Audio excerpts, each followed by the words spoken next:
Construction is underway for a $15 million Rugby League Hub in Broadmeadows, which will be home to the Storm's pathway programs, NRL Victoria and local touch football players. On the back of the Storm's success since entering the competition in 1998, Rugby League in Victoria has continued to grow. NRL Victoria's General Manager Brent Silva says he hopes the facility will help grow the game down here.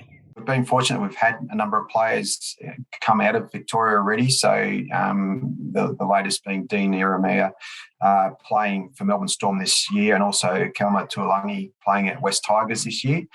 Both Victorian kids have come through our club programs and our state team programs. You know, we've had a lot of growth in our game down here, but one of the challenges has been actually having a home for Rugby League. Again, we want to give them the ability to have a facility they can develop and train properly from the get-go, without the burden of having to travel to club-based facilities around Melbourne on not necessarily substandard grounds, but sub-elite facilities. So being able to train on the best facilities at the same level that, say, an NRL player gets to train at will make their life a lot easier, and it'll be a more inspiring place to train and play at, and also be the house for our administration. And we'll be able to hold education, like for coaching courses, for example, sports training courses, referee courses and the like, host meetings with our clubs on site, all in the one location. The Hub is also a huge boost to the Storm's NRLW competition hopes, with the Hub offering a home for a potential Victorian women's side should they enter the competition. There's a few things to go through before there is a team based in Melbourne. One of the roadblocks or barriers was there's nowhere to house them or train them.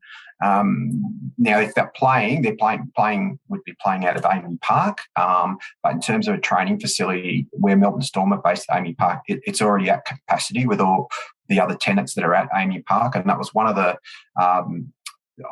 one of the pushes that we took up with the state government to get funding for the facility, was that the state government is very keen to have a Victorian team in the NRLW competition, but we've just gone, well, as a sport, we can't have them at the moment because we've got nowhere to house them and train them. So it was one of the major reasons why we were able to secure funding from state government to build the facility. So once it's built, it gives us a home to actually house a women's team in the future, whenever that may be. The Rugby League State and Community Centre will offer a female-friendly pavilion, high-performance training and recovery facilities, a show pitch and 2 additional training and competition pitches, as well as housing NRL Victoria. Minister for Community Sport Ross Spence said in a statement that the $12 million investment is the largest in Victorian Rugby League's history. We've allocated more than $12 million to create the new Rugby League State and Community Centre development, which is the biggest investment in the sport ever in Victoria. The Victorian government has provided $170,000 from the Together More Active program to support NRL Victoria achieve outcomes in line with its strategic plan and deliver programs with a focus on referee development and gender equity at clubs. The project is estimated to be completed in mid-2022 in a huge boost for Victorian Rugby League. Simon Rathbone reporting for the Uni Wrap.